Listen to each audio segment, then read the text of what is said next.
Hi friends, ఈరోజు sir మన దగ్గర స్పేర్ పార్ట్స్ రావడం జరిగింది. గతంలో తీసుకుని 2 ఇయర్స్ అయింది. అయితే సార్ స్పేర్ పార్ట్స్ ఇవ్వడంతో పాటు మన దగ్గర ఏమేమి మెషినరీ తీసుకున్నారో సార్ అడిగి తెలుసుకుందాం. సార్ మన దగ్గర ఏమేమి మెషినరీ తీసుకున్నారు? ఈ రైస్ మిల్ అని జాయిన్ చేయించి మిల్లు అది అంటే ప్యాడీ క్లీనర్ ప్యాడీ క్లీనర్ కూడా తీసుకున్నాం. ఎలా శుభ్రం చేస్తుందండి? అది బాగా శుభ్రం చేస్తుంది. బ్లోయర్ అయితే బ్లోయర్ వేసుకుంటున్నాం. రెండు ఒకే ఉంది. ధాన్యం నీట్గా ఉంటే ఇందులో ఆడేసుకుంటున్నాం. ధాన్యం కొంచెం చెత్తగా ఉంటే అందులో వేసి క్లీన్ చేసి మనం ఇందులో పోస్తున్నాం. శుభ్రం బాగా చేస్తుంది. శుభ్రం బాగా చేస్తుంది. దానికైతే నేను బిగించుకుని ఆల్రెడీ చేస్తున్నాం. అది శుభ్రం చేయడం వల్ల డైరెక్ట్ గా వేసాక రైస్ లో ఇంకేమి ఏం ఉంటుంది. బెడ్ గడ్డ తీయలేదు.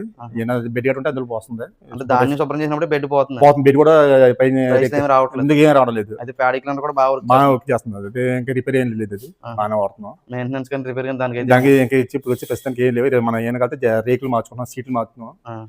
దాని గురించి అందులో కూడా మనం మినులు కూడా మనం శుభ్రం చేసుకునే కెపాసిటీ ఉంది. ఒకసారి ట్రై చేసాం వచ్చి అది కూడా దాని మీద యూజ్ చేస్తున్నాం. ఓకే ఫ్రెండ్స్, చూసారు సార్ అయితే paddy cleaner mini rice mill తీసుకున్నారు. దాన్ని శుభ్రం చేయడానికే కాకుండా కొన్ని రకాల చిరుధాన్యాలు అలాగే మినుములు కూడా శుభ్రం చేయడం చెప్పారు. ఇలా మీరు కూడా ఎలాంటి మెషినరీ తీసుకున్నా స్క్రీన్ మీద కనపడిన నెంబర్కి కాల్ చేయండి. Joy Kisan machinery Rajahmundry.